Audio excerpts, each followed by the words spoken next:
Es un privilegio para mí poder compartir la palabra de Dios, ¿no es cierto? Es algo sublime. Nosotros tenemos un libro que es la palabra de Dios. A veces nos acostumbramos tanto a tener la Biblia y tener más de una copia de la Biblia en nuestras casas que nos olvidamos un poquito de lo que significa tener un libro como la Biblia. Un libro donde Dios ha escrito todo lo que quiere que el hombre sepa, todo lo que quiere que el hombre conozca, todo lo que quería comunicarle al hombre y lo que quería revelarle al hombre. Y está aquí, en los 66 libros que nosotros tenemos a disposición, Biblias que han muerto personas por tratar de rescatar copias o de sostener copias o de leer copias. Así que vamos con la ayuda del Espíritu Santo, que es quien verdaderamente nos habla, vamos a tratar de ver este tema en Juan capítulo 21. Juan capítulo 21, versículos 18 al 22, pero vamos a comenzar a cerrar la puerta porque entró mi hija, estoy hablando desde la habitación, que era el lugar más, pero entró a sacar la computadora y me distrajo un poco. Juan capítulo 21, desde el versículo 15 en adelante para tener contexto, pero vamos a poder considerar los pasajes que van del 18 hasta el 22. Vamos a leer entonces la palabra de Dios. Juan capítulo 21 a partir del versículo 15 dice: Cuando hubieron comido, Jesús dijo a Simón Pedro: Simón, hijo de Jonás, ¿me amas más que estos? Le respondió: sí, Señor, tú sabes que te amo. Y él le dijo: apacienta mis corderos. Volvió a decirle la segunda vez: Simón, hijo de Jonás, ¿me amas? Pedro le respondió: sí, Señor, tú sabes que te amo. Y le dijo: pastorea mis ovejas.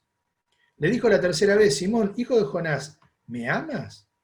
Pedro se entristeció de que le dijese la tercera vez: me amas. Y le respondió: Señor, tú lo sabes todo, tú sabes que te amo. Jesús le dijo: apacienta mis ovejas.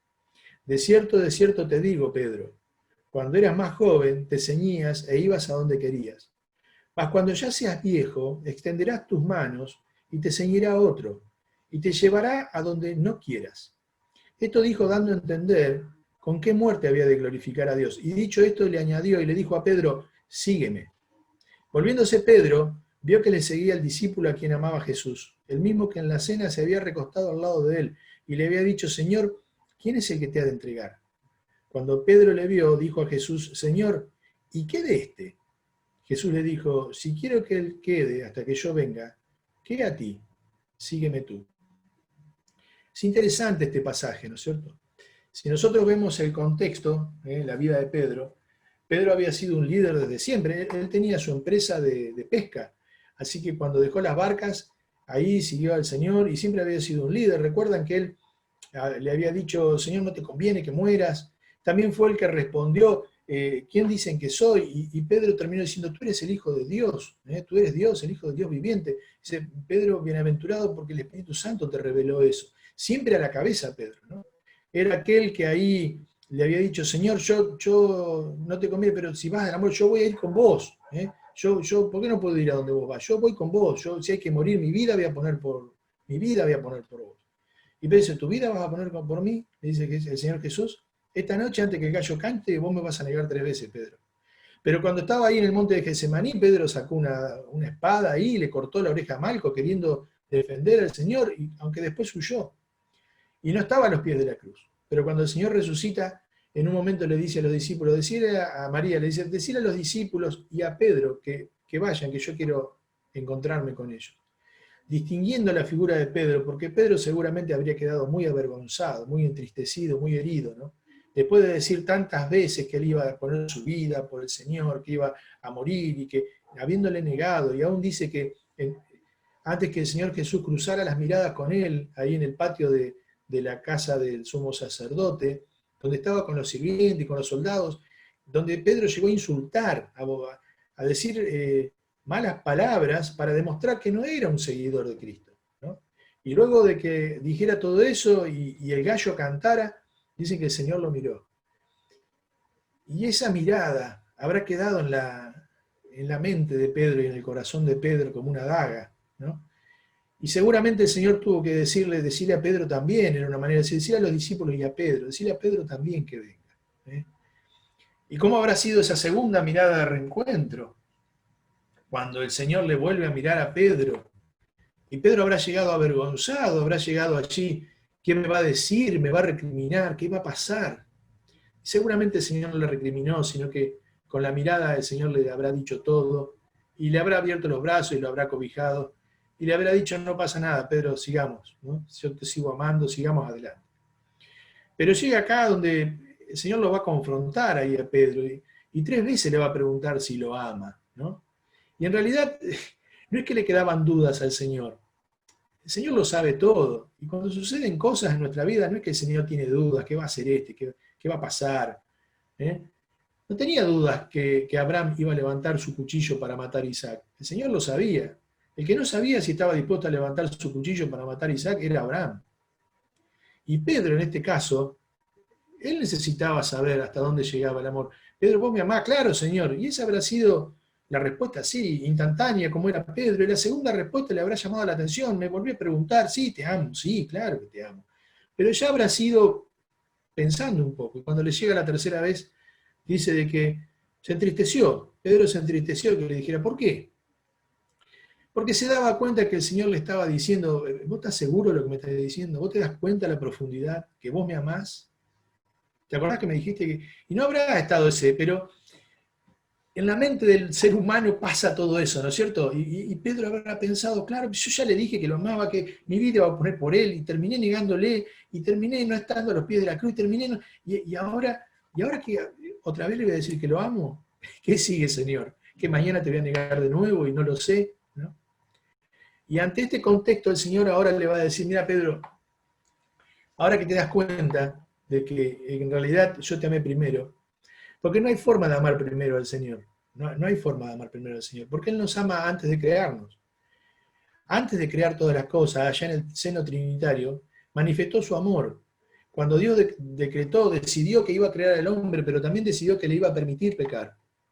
Y allí en Hebreo dice, sacrificio de ofrenda no quisiste, mas me preparaste cuerpo. He aquí que vengo, oh Dios, para hacer tu voluntad.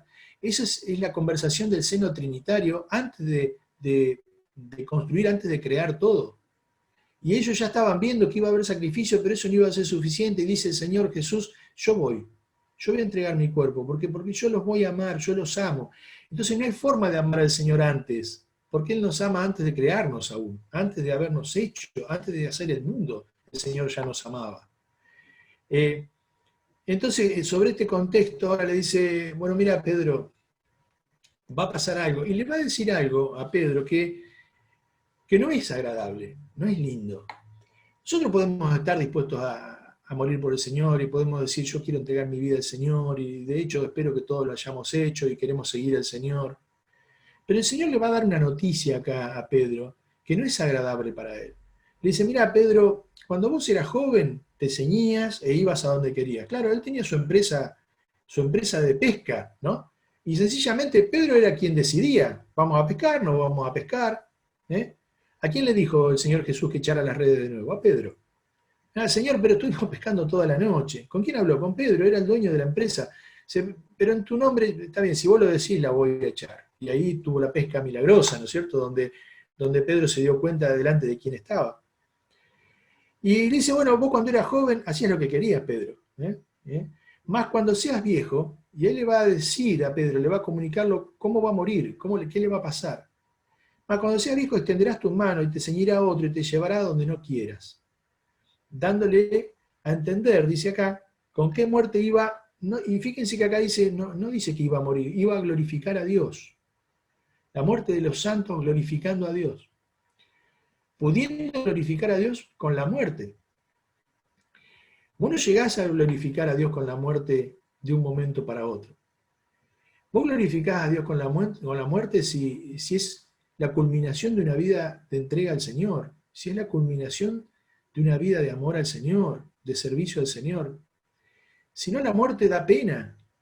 Generalmente escuchamos, ¿no es cierto? Seguramente ustedes lo habrán escuchado en el velorio, entra alguno, lo toca al muerto y dice, pobrecito, ¿no?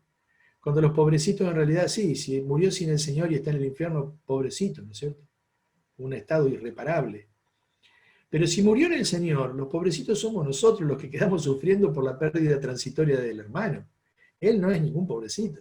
El que está allí en el cajón está en la presencia del Señor, porque en el momento de morir los creyentes vamos a la presencia del Señor, y el apóstol Pablo dice, lo cual es muchísimo mejor. Yo quisiera irme porque es muchísimo mejor que estar acá en la tierra, ¿no? No vamos a hablar de eso, pero el segundo estado, siendo 3 los estados en los que puede estar el hombre, y el postrero, el final, el mejor estado, que es en la presencia del Señor con el cuerpo glorificado. Ahora, la muerte dice, ¿cómo iba a glorificar a Dios?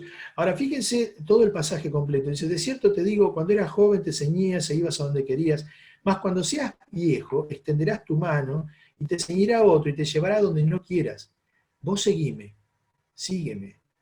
A pesar de que vos vas a llegar al fin de tus días, y Pedro iba a llegar y nos cuenta la historia secular, porque no es la historia bíblica, pero sí la secular, que lo crucificaron, y él, no queriendo tener el honor de morir como el Señor, pidió que lo crucificaran cabeza abajo. Eso nos cuenta la historia secular. Fíjense el crecimiento exponencial que tuvo Pedro luego de la llegada del Espíritu Santo. Un Pedro que nosotros podemos ver negándole al Señor, pero después un Pedro parado delante de todos los judíos diciéndole, vosotros matasteis al autor de la vida. El poder del que había sido investido cuando el Espíritu Santo entró a su vida, en Hechos capítulo 2, en el día del Pentecostés. Ahora, ante tremenda noticia, el apóstol Pedro estaba consternado. Primero, había recibido 3 cachetazos espirituales de amor, ¿no? Me amas, me amas, me amas. Y él se había dado cuenta del Señor. Yo decía, no, claro, no te puedo, te estoy diciendo que te amo, pero no te lo puedo decir así. Bueno, Pedro, mira, vos vas a morir, te van a tomar y te van a matar. Y vos tenés que seguirme igual. Aunque el fin de tus días sea de que por seguirme que te van a matar, vos seguime. Y estaba consternado el apóstol Pedro, porque no era algo agradable. Uno puede estar dispuesto a hacerlo, pero que a vos te digan, mirá, te van a matar, por seguir al Señor te van a matar, te van a atar, te van a latigar, te van a llenar de latigazos, te van a hacer sufrir, te van a crucificar, vas a agonizar y vas a morir. ¡Qué bueno, Señor! ¿Qué otra buena noticia tenés para mí? No es algo que uno pueda decir, ¡yupi! O sea, ¡qué bueno! Todos nosotros querríamos morir despidiéndonos de nuestros familiares, escuchando cantar un himno, habiendo orado, dándole las últimas recomendaciones a nuestros hijos, a nuestros seres amados, y morir en paz. ¿Quién quiere morir así? Pedro estaba consternado. Primero, me amas, me amas, me amas, Pedro, te das cuenta, tenés que amarme más. Dice, te van a matar, pero vos me tenés que seguir. Y en ese contexto dice que se da vuelta y lo ve a Juan, ¿no? Claro, Juan había sido distinto a la vida de Juan. Juan era mucho más manso, mucho más tranquilo. Pero era el que estaba cerca del corazón del Señor, era el que estaba allí.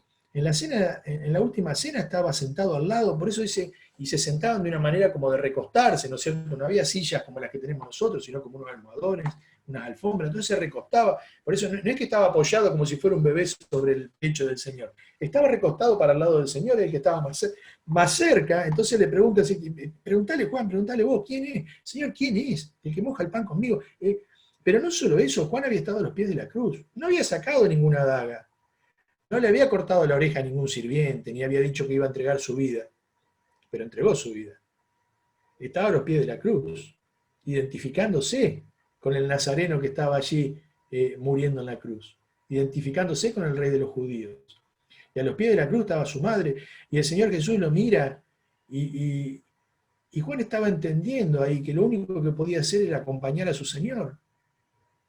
Y cuántas veces, ¿no es cierto?, en el dolor, el acompañamiento, el estar al lado del hermano, sin una exhortación a veces sí, no estoy en contra de eso, pero el que el hermano sienta la consolación de la persona que está al lado, que está con él, en el dolor, ¿no?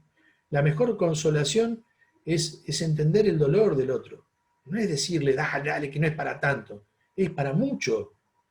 Para el que perdió un ser amado, para el que perdió el trabajo, es mucho.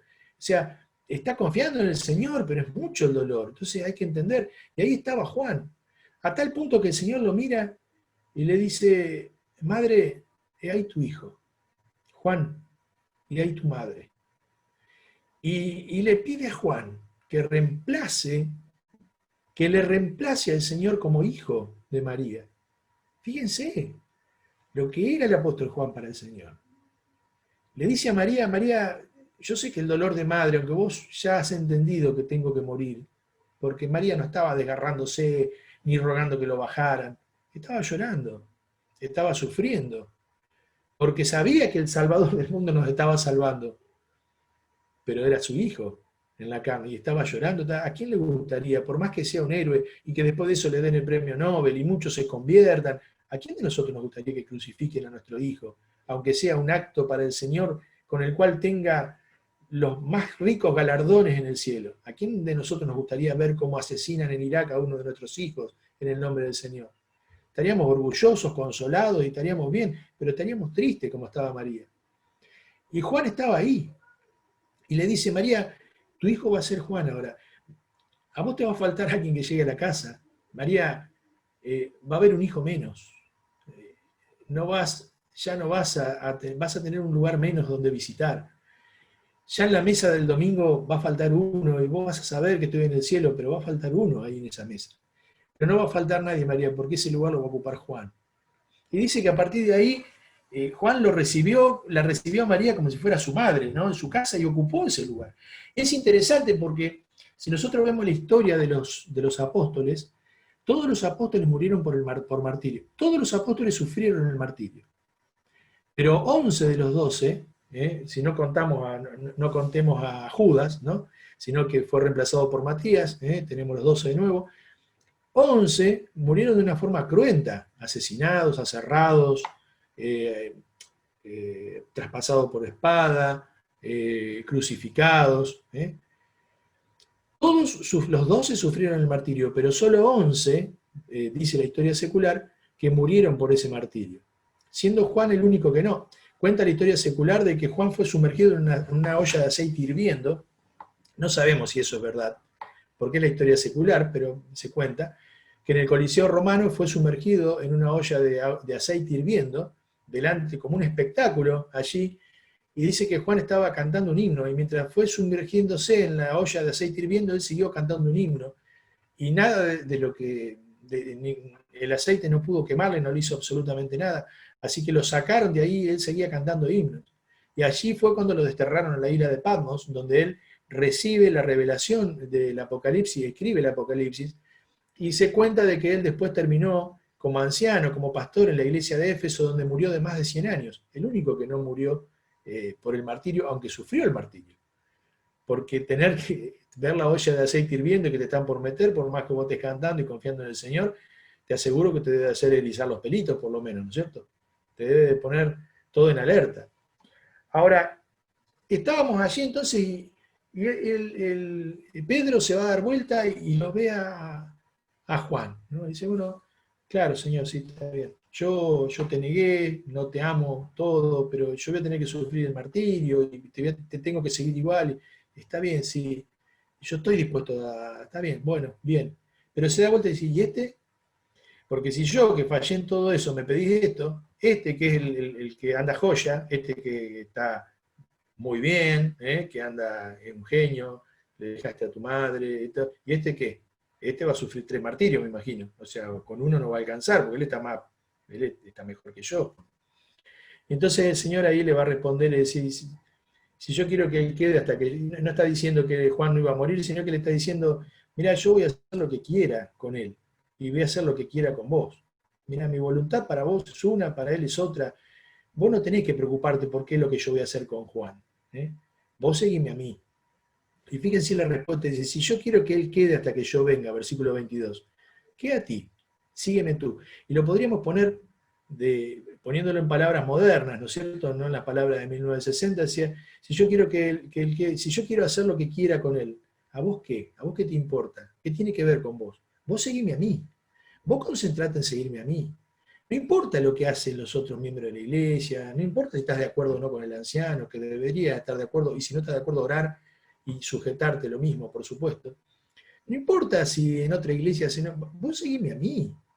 No importa si en tu trabajo o si tu familia, vos seguime a mí. Porque tu relación conmigo, dice el Señor, es lineal, es vos y yo. La relación que nosotros tenemos con el Señor no puede depender de mis hijos, de mi esposa, de mis padres, de mi iglesia. Mi relación es personal. Entonces, si yo quiero hacer lo que sea con Juan, ¿a vos qué tenés que ver vos, Pedro?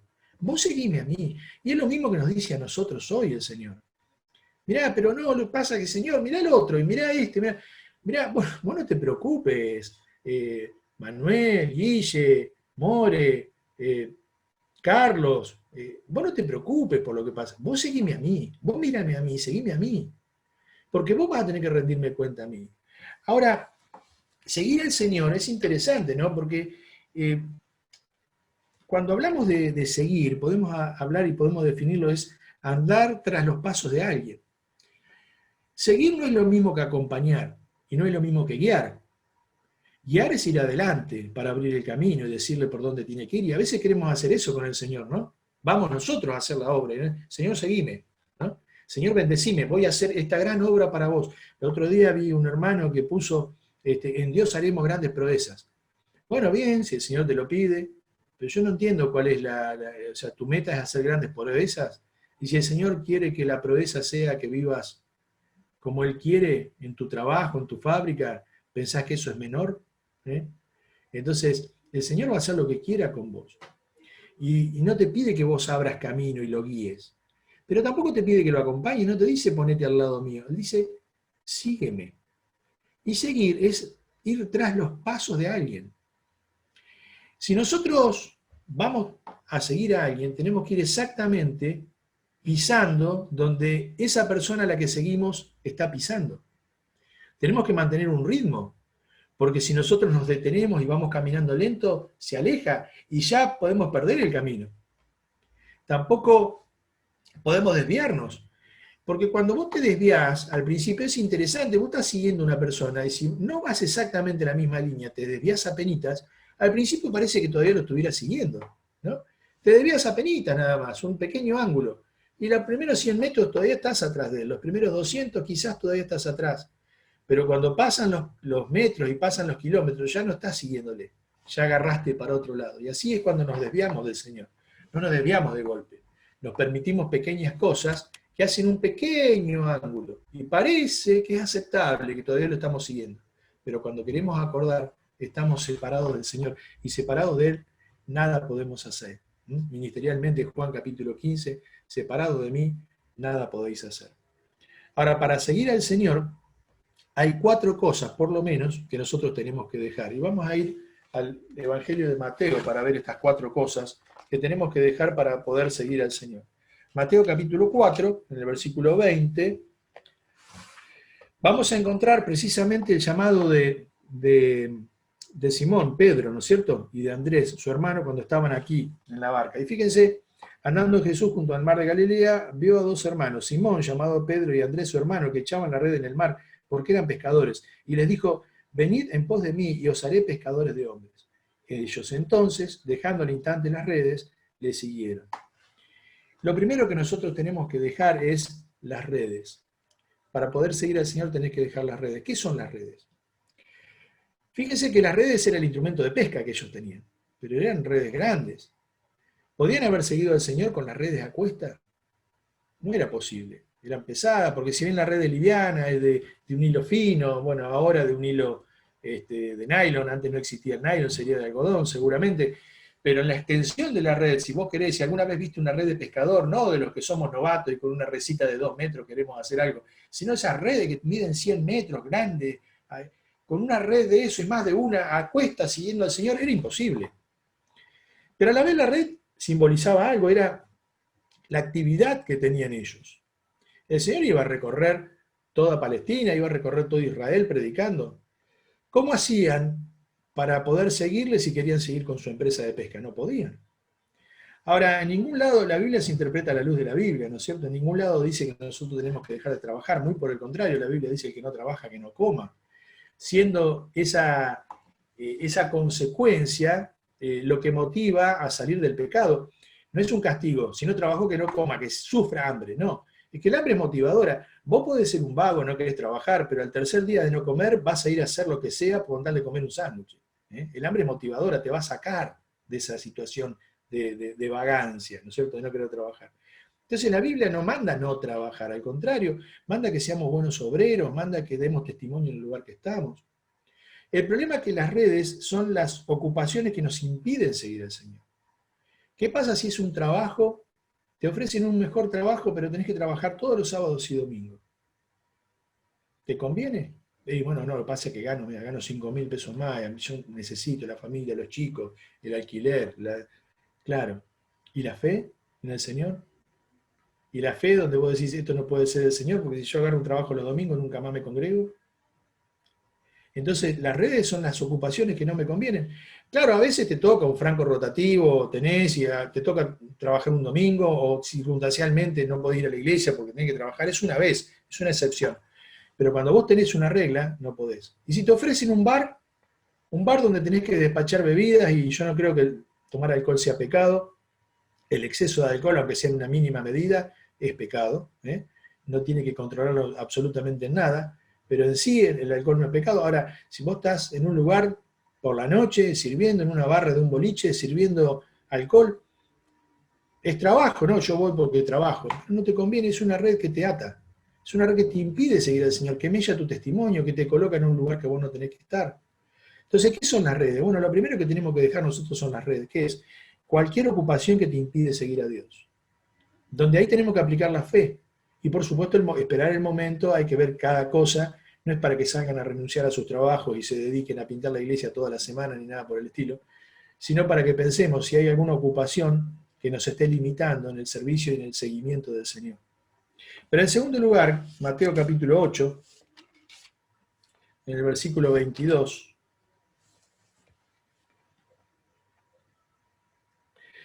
comenzando en el versículo 18, dice, viéndose Jesús rodeado de mucha gente, mandó pasar al otro lado, y vio un escriba y le dijo, maestro, te seguiré a donde quiera que vayas. Jesús le dijo, las zorras tienen sus guaridas y las aves del cielo nidos, mas el Hijo del Hombre no tiene dónde recostar su cabeza.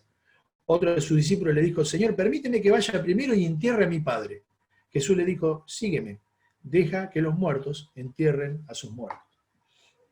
Es interesante también acá, porque otra vez la Biblia se interpreta a la luz de la Biblia. ¿Esto quiere decir de que no atienda a sus padres, que se olvide de su familia, que se arreglen sus padres? No, porque el Señor había condenado a aquellos fariseos que decían que era su ofrenda a Dios con lo que podían ayudar a los padres. Así que Escorbán decía, no, mirá, yo podría ayudar a mis padres, pero no puedo porque eso lo puse de ofrenda. Entonces no tengo plata. La ayuda a los padres es física muchas veces, ¿eh? Es el cariño, es la comprensión, es estar con ellos, pasar tiempo, escucharlos, aunque te cuenten 5 veces la misma historia. Ellos necesitan contarla, ¿eh? Pero también es ayuda física. ¿Tu papá tiene para los remedios? ¿Tiene la comida? ¿O está comiendo fideo porque no le alcanza? Y vos estás comiendo un opíparo asado. Compartile. Gastá tiempo con él. Si vas a viajar, pensá que a lo mejor lo podés llevar. Esa es la atención. Entonces no puede estar, porque la Biblia enseña eso, no puede estar diciendo eso. ¿Qué está diciendo acá? ¿Por qué dice, déjame que entierre a mi padre? Bueno, la palabra muertos acá, deja que los muertos entierren a sus muertos. La palabra para muertos en el original es la palabra necros, pero acá es una palabra que dice necrois, se le agrega una i. Y estos son muertos vivos. Son muertos que caminan, ¿no? ¿Qué es esto? Son las personas que no quieren saber nada con Dios. Entonces dice, bueno, déjame, yo no me puedo comprometer con el ministerio, porque mi papá no quiere saber nada con las cosas del Señor, entonces yo por ahora no voy a la iglesia, por ahora no me comprometo.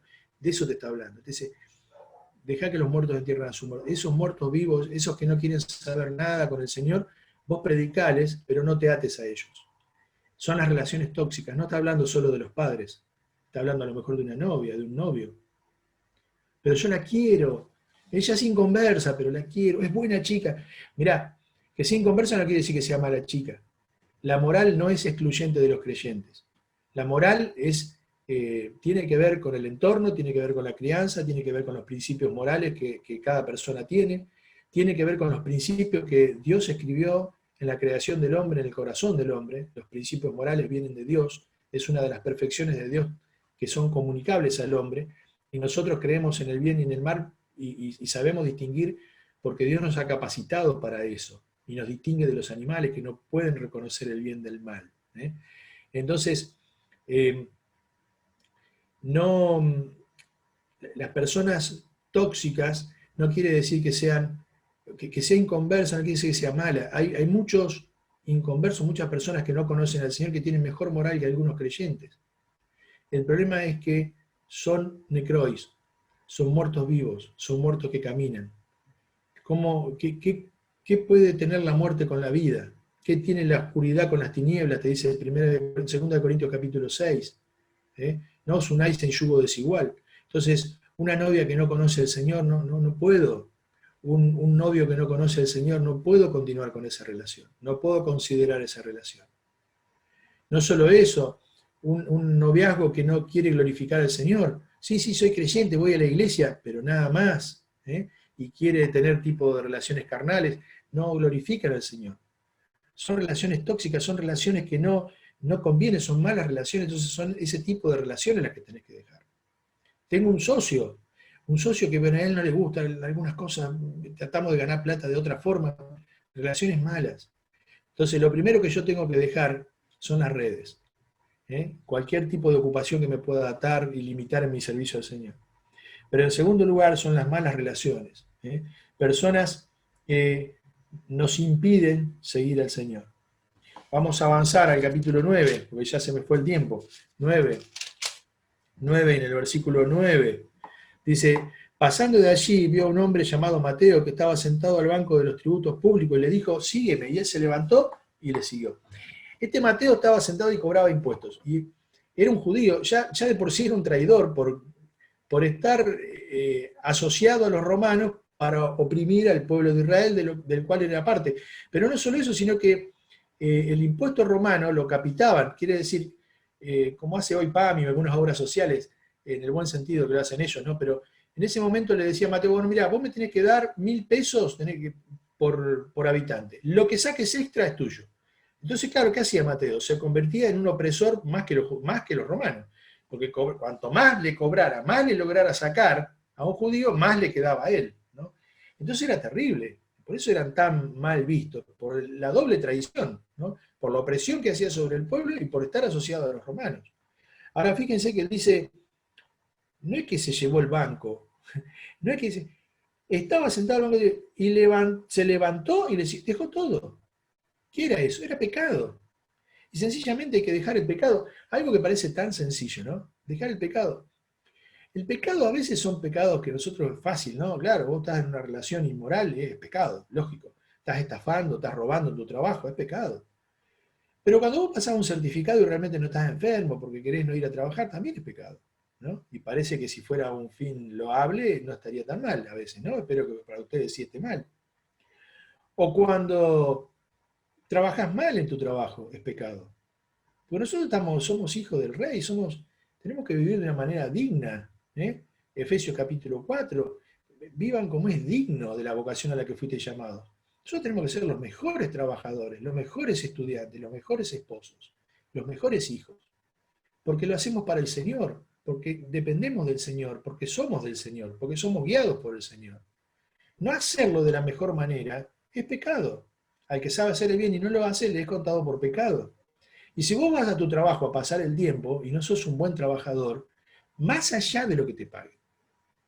Si te pagan mal, seguí trabajando hasta que consigas un mejor trabajo, orá por un mejor trabajo. Y cuando consigas un mejor trabajo, dale las gracias a tu patrón por haberte dado trabajo y andate al mejor trabajo y gana más. Pero no trabajes, como me pagas solamente 15.000 pesos, con lo que me paga encima me voy a esforzar. No, porque vos te esforzás, porque sos un hijo de Dios, no te esforzás por lo que te paga. No importa si te paga 150.000 o te paga 10.000. Vos sos un hijo de Dios y si no lo haces, es pecado. Y por supuesto que queremos progresar. Nos contentamos, pero no nos conformamos. Estamos contentos con lo que el Señor nos da, pero queremos más y oramos para eso y conseguimos algo mejor y nos vamos y está todo bien. Pero dejando el pecado, los traumas, que a veces te condicionan con los hermanos, te condicionan en tu accionar, cualquier tipo de pecado. En cuerpo, en pensamientos, en traumas, en lo que sea. Podríamos hablar más de esto, pero vamos a avanzar al último.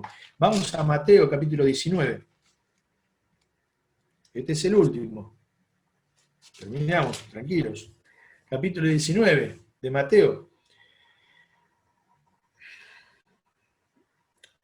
Comenzando del versículo 16, dice, entonces vino uno y le dijo, maestro bueno, ¿qué haré para tener la vida eterna? Él le dijo, ¿por qué me llamas bueno? No hay bueno sino uno, Dios. Mas si quiere entrar en la vida, guarda los mandamientos. Le dijo, ¿cuáles? Jesús le dijo, no matarás, no adulterarás, no hurtarás, no dirás falso testimonio. Honra a tu padre y a tu madre y amarás a tu prójimo como a ti mismo. El joven le dijo, todo esto guardado de mi juventud. Dice, genial, estamos bien, ¿qué más me falta? Jesús le dijo, si quieres ser perfecto, querés 10 puntos de estar, anda, vende todo lo que tenés y dalo a los pobres y tendrás tesoro en el cielo. Y ven y sígueme. Oyendo el joven esta palabra se fue triste porque tenía muchas posesiones. Entonces le dijo Jesús a sus discípulos, de cierto os digo, difícilmente entrará un rico en el reino de los cielos. Otra vez os digo, es más fácil pasar un camello por el ojo de una aguja que entrar un rico en el reino de Dios. Este ojo de la aguja no es la aguja de coser, era una puerta bajita que para pasar el camello había que arrodillarlo y lograr pasarlo, y era muy difícil hacer eso. Había que entrenarlo, era muy difícil lograr eso, pero no era imposible. Si fuera el ojo de una aguja, un camello por el ojo de una aguja, no habría ningún rico que se puede convertir. Y realmente lo vemos, ¿no es cierto? En las personas que son carentes de propiedades o de cosas, es recepcionado el Evangelio a veces mucho más fácil que los ricos, porque las personas que son carentes sienten la necesidad de Dios, y los que son ricos les parece que no tienen necesidad de Dios, y lo van a sentir solamente cuando estén frente al infierno, ¿no? Entonces acá nos encontramos nosotros con un joven rico, pero que era probo, que guardaba los mandamientos. Y él, acá a diferencia de Mateo, tenía cosas que él había heredado, eran cosas propias que había generado él. Él tenía plata bien habida. El Señor no le condena acá, no le dice como a Mateo que deje las cosas. El Señor no se enfoca en eso, le dice, vos los mandamientos, y el Señor sabía que él había cumplido los mandamientos, lo estaba haciendo apoyar en su muleta para después sacarle y desmoronarle. Y después, sí, cumplí todo, ¿qué más hago? Bueno, vendí todo y seguime. ¿Qué tenía que vender? Tenía que vender sus derechos. Eran las cosas, los tesoros que él tenía bien habidos. Ahora que se habla tanto del empoderamiento y mis derechos, ¿no? Y la sociedad va hablando, vos tenés derecho a hacer, vos tenés derecho a esto, vos tenés derecho a lo otro. Sí, el Señor le dice, sí, vos tenés derecho a todo eso. Yo tenés libre albedrío, vos generaste eso. Bárbaro. ¿Querés ser perfecto? ¿Querés aprovechar tu vida? ¿Quiere decir esto? ¿Vos querés aprovechar bien tu vida? Deshacete de todo eso, dáselo a los pobres y vení a seguirme a mí. Seguime a mí, que eso va a ser mucho más que los bienes que vos tenés. Y el joven rico no lo pudo hacer, porque dice que tenía muchas posesiones y dice, no puedo deshacerme de todo esto que tengo. Y no logró ver que era mucho más rico de seguir 3 años al Señor. ¿Vos te imaginás qué es lo que no darías por seguir físicamente 3 años al Señor? Estar 3 años con el Señor. Bueno, él lo desaprovechó esto. ¿Y qué son estos? Los derechos. Vos tenés derechos. Vos tenés derecho a gastar tu plata como quieras. Vos tenés derecho a dormir y no ir a la cena del Señor si la haces a la mañana. Vos tenés derecho a no ir un día porque estás cansado. Pero si querés seguir al Señor, tenés que dejar tus derechos de lado. ¿Tenés derecho? Claro que los tenés. Y el Señor los respeta. Pero si querés seguir al Señor, no solo ser creyente, sino ser un seguidor de Cristo, tenés que dejar tus derechos. Las cosas que bien habidas tenés y que te corresponden humanamente hablando y que el Señor respeta, pero que si querés seguir al Señor no las podés llevar a la rastra. Tenés que deshacerte de esas, de tus derechos. Entonces, para poder seguir al Señor tenemos que dejar las redes, tenemos que dejar las malas relaciones, tenemos que dejar el pecado y tenemos que dejar nuestros derechos, los derechos. Eso nos dice el Señor a todos nosotros. ¿Y qué a ti? Sígueme tú. ¿Estamos siguiendo verdaderamente al Señor? ¿Estamos yendo tras sus pisadas, detrás de Él, esperando que Él nos guíe? Él nos quiere guiar, ¿eh? Él nos quiere decir para dónde caminar. No le pidas al Señor que te siga y refrende porque hiciste una oración y refrende Él aceptando lo que vos decidiste como si fuera su voluntad. Seguir al Señor, dejando las redes, dejando las malas relaciones, dejando el pecado, pero también dejando los derechos, las cosas que pueden ser justas, pero que te impiden seguir al Señor. Hagamos un análisis de nuestra propia vida. ¿Somos verdaderos seguidores del Señor? ¿El Señor verdaderamente nos está guiando? ¿Nosotros estamos bajo la guía poderosa del Señor? ¿Estamos yendo a trabajar en dependencia del Señor? ¿Estamos sirviéndole en dependencia del Señor? Mirá, algunos pequeños test. ¿Le has predicado a todos los que te rodean? Mirá, los que el Señor te puso adelante que no conocen al Señor, te los puso para que les hables. Les hables con tu vida. Un predicador dijo, hay que predicar el Evangelio todo el tiempo y cuando sea necesario, si fuera necesario, usar las palabras. Tu vida tiene que ser una predicación al Señor. Y cuando llega el momento, poder predicar el Evangelio. ¿Estás haciendo todo lo que podés hacer en la iglesia? Para la iglesia local. Sea que tenés que acomodar las sillas. No sé cómo está el local de ustedes, pero está despintado. Ojalá que no, que todo bien. Pero ¿estás dispuesto a pintar, a limpiar? No sé cómo es ahí, a lo mejor no, ¿no? Pero acá lo que más cuesta es gente, bueno, ahora está habiendo un grupo de limpieza, pero lo que más costaba a veces era sostener el grupo de limpieza, ¿no? Que fueran. Ahora lo están haciendo con gusto, ¿no? Están yendo un grupo y se congrega. Desde que tenemos los diáconos ha mejorado mucho eso, ¿eh? No por algo el Señor los ha puesto, ha ideado ese sistema, ¿no? Así que se convoca por el grupo y siempre hay hermanos que lo hacen. Pero no, a ver, vamos al culto, somos 140 y los que van a limpiar son 12, 14, ¿eh? Tampoco se desesperan por ir a limpiar. Yo soy uno de ellos, ¿eh? Como yo enseño, me resguardo con eso. He ido también, ¿no? Pero bueno, realmente estamos siguiendo al Señor, estamos haciendo todo lo que podemos por Él. Ojalá que realmente lo estén haciendo y si no lo están haciendo, recapacitemos, pidamos perdón al Señor y aprovechemos nuestra vida. Vendé todo lo que tenés y seguime a mí, dice el Señor. Lo mejor que hay en la vida es poder seguir al Señor. Eclesiastés capítulo 12, eso es el todo del hombre, dice. Dice Salomón, mira, yo lo pensé, dice, vi todas las cosas, fui rico, dice Salomón, pero el todo del hombre es seguir al Señor, es cumplir los mandamientos del Señor. Ojalá realmente sea esa nuestra vida, seguidores de Cristo. El Señor bendiga su palabra, gracias por este tiempo que hemos podido compartir juntos la palabra del Señor.